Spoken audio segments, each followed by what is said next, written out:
Sporting Dog Adventures, run, boy, That was run. awesome. Everything you Good need boy, is here under the sun. Everything you need is here under the sun.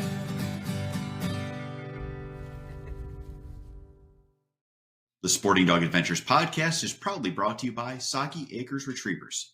Whether you're looking for a black, yellow, or chocolate Labrador Retriever puppy, please check out our website for more information at www.soggyacres.com. You can also email Jeff at sportingdogtv@gmail.com or call 262-215-9683. And remember, everyone deserves a Soggy dog. Hey, welcome to the Whelping Box. We are back with week 2 of our litter following. And it is cool because we basically got from birth to now. Actually, it's more of not a week 2, a week 1+. And at this point, the puppies are getting bigger. And the puppies are also kind of out of a danger zone. When puppies pass, it's usually in the first couple of days. It's why we actually don't notify people that we have pups until they're a couple days old. And it is just looking at Memphis. Memphis, come here. Do you want to make a Memphis wants to be on the podcast today. So Memphis has been a co-host several times. When we used to do our Dog Talk lives, she would constantly come over and want to be on it. So Memphis will be our, I guess, temporary host. She's going to probably leave here in a second, but she wants to be on the podcast. So anyway, after a week old, they're out of that danger zone where they're viable. Any ones that have health issues you would know about, you'd be tube feeding. We have a litter of 10, 6 boys, 4 girls. They're doing awesome. We do not have to worry about them at all on the feeding end of it. They're all getting enough food. How do we check that? You go in, you pinch their neck. If their hide drops quickly, that means they're well hydrated. You pretty much just kind of move them around and get them squirming so that you can see that they are indeed viable and normal movement. Once you've been doing dog breeding for a while, like I have, you actually can look in and see if there's one that looks like it's struggling. They just look different. I don't know how else to say it. It's like a shriveled raisin. They just don't look as full. They don't look as healthy. And then when you move them, they just move slower. So the good news is our litter is doing great.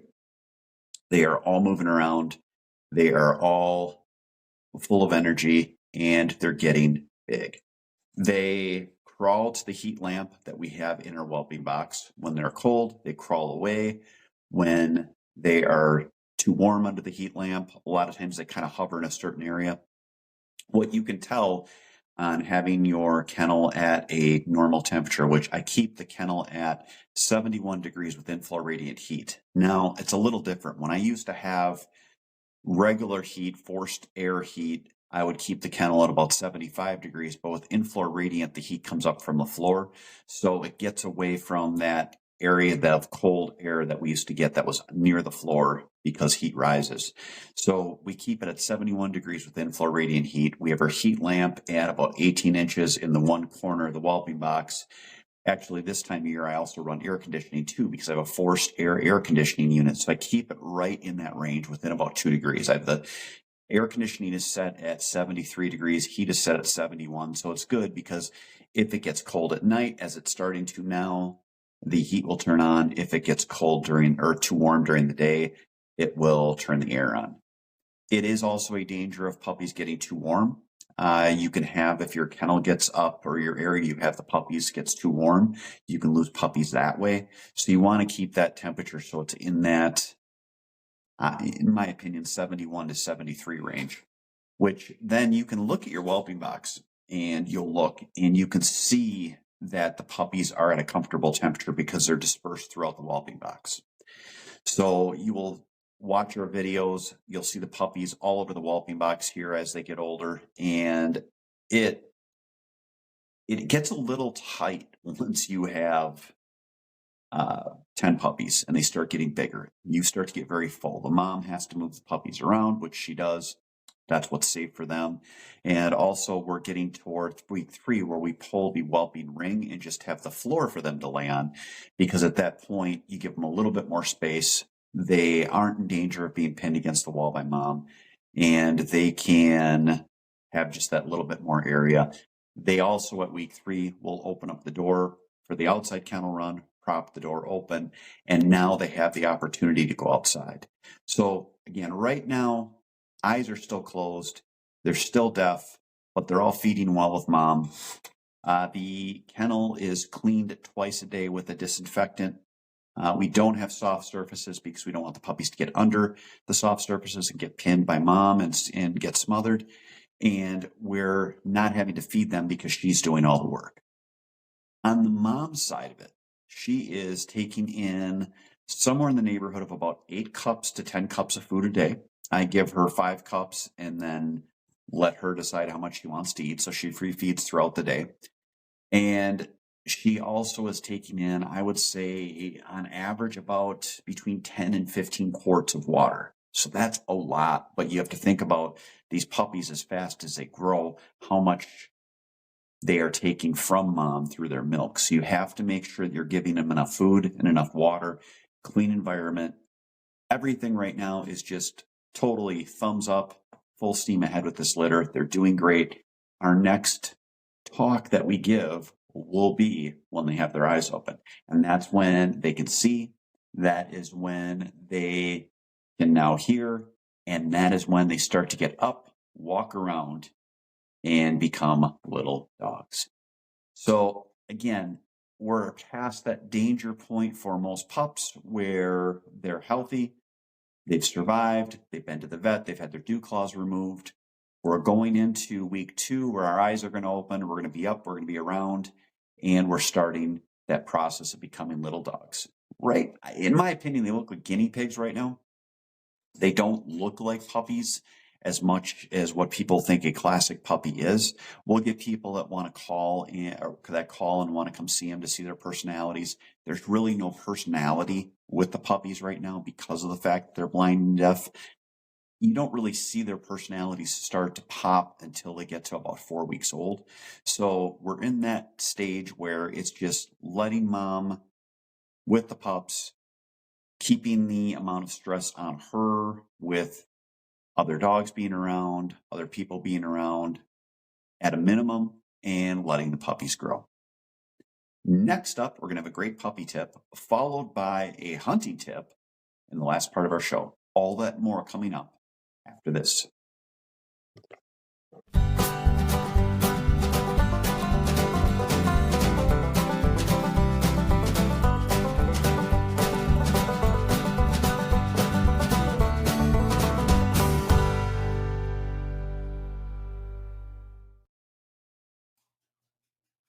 If you love the shooting sports like I do, you need to check out our friends at Mech Outdoors. They have fantastic products, whether you're looking at shot shell or metallic reloading, or you want to get yourself a clay thrower so you can practice up for the season. For more information, check out their website at mechoutdoors.com. Welcome to Boucher in Janesville, where customer service is our #1 priority. Our customers come back to us because of the experience that we provide for them. We're here to make sure that we find you the right car, one that fits your budget, and do so in a timely manner. When we say we ride with you every mile, it means we care about you and how you are treated. Estamos con personal que habla español en los departamentos de servicio y venta. Our certified technicians are here to help you with all your service needs. Visit us today at boucher.com. At Boucher, we ride with you every mile. Hey, welcome back to the Whelping Box, the Sporty Dog Adventures podcast. We're following this litter. They were born. We have 10 Chocolate Labrador Retriever puppies with 6 boys and 4 girls. Now, mom is out and she's using the facilities. We always give her a break every now and then. These guys have just been to the vet. They've had their dew claws removed, which is an extra toe that is up on their leg that is normally removed on dogs that are hunting dogs. And they have all been checked by the vet and they're all doing great. They are again in their whelping box with the rails, the heat lamp, and the heated floor to keep them all safe and sanitary. This is cleaned twice a day.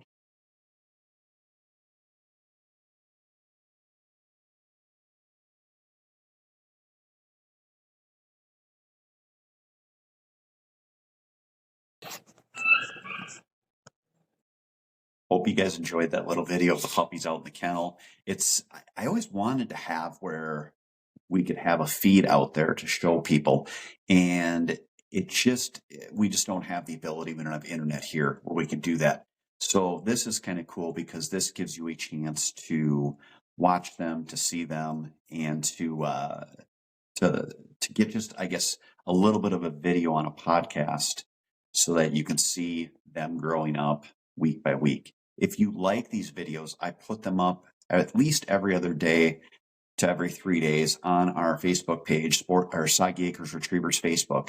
And you can actually watch these videos as well. Very similar to what you're seeing. Probably not as much information because we're just more showing clients that have put deposits down. Potential clients are just people that love to watch puppies, the videos. But you can see them grow, and you can see them grow daily. So it is just so much fun. So now, when you're looking for a puppy, now is the time we start getting calls, and people will want one today.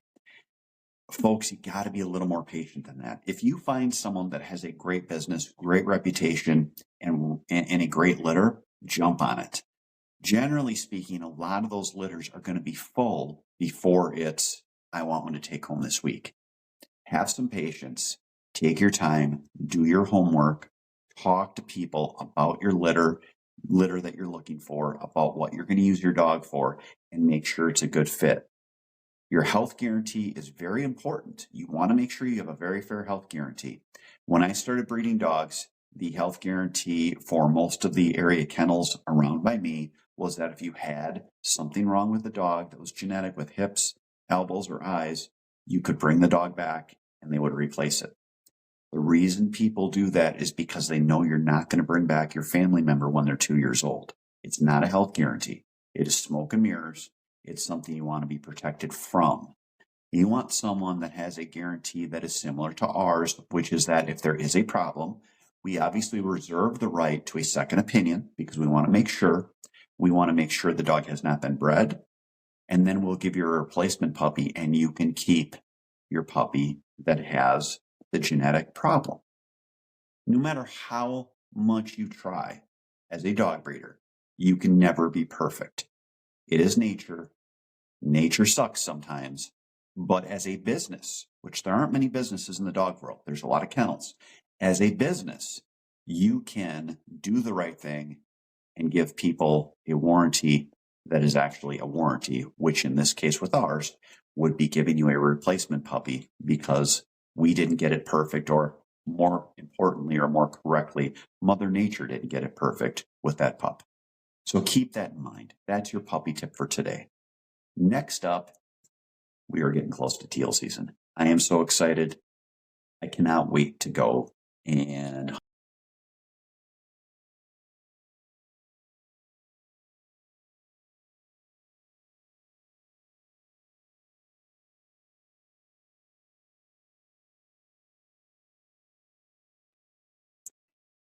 again, I think we got a little bit of an interruption. Teal season is my favorite time. We're going to have that coming up. All that and more coming up after this.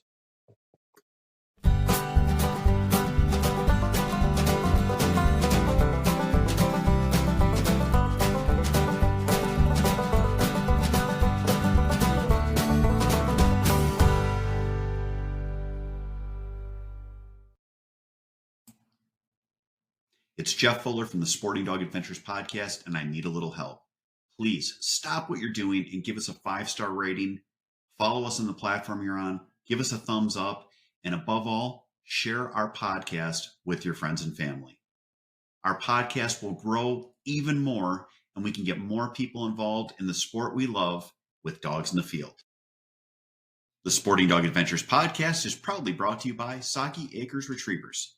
Whether you're looking for a black, yellow, or chocolate Labrador Retriever puppy, please check out our website for more information at www.soggyacres.com. You can also email Jeff at sportingdogtv@gmail.com or call 262-215-9683. And remember, everyone deserves a Soggy dog. Hey, welcome back to the show. On our last part of the show, I wanted to talk about hunting season. Teal season's coming up in Wisconsin, September 1st through September 9th. I cannot wait for it. It is going to be so much fun, and it'll just be fun to get back out. We've had a weird summer. We've had very high water. My area that I hunt still has high water, should come down because August has actually been fairly dry. We have great cover. Get out and scout. We have great food. We had drought the last couple of years. That drought allowed for arrowhead. It allowed for rice. It allowed for smartweed. It allowed for all the things that birds eat to spread and prosper. Now that stuff grew up this spring and early summer.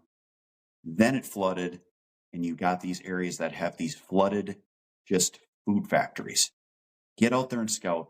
Find an area. If you have to, go out, roll your cover down. We took our Argo out. We drove in some areas so we could put decoys down so the birds can see them. Not huge areas, just created a hole. Get it set now so that you are ready for the upcoming season. Even if you're waiting until October, get out and scout. Get out of the house, take your dog out, throw some decoys out, throw bumpers in the decoys so the dogs can learn how to retrieve in the atmosphere that you're going to hunt. Hope you enjoyed that tip. Everyone, thank you so much. We'll have week 2 plus of the Welcome of the Whelping box of this litter, the Augusta litter, coming up next week. All that and more. And some good hunting tips and training tips for you, our loyal fans, will be on our show. Have a great week. God bless.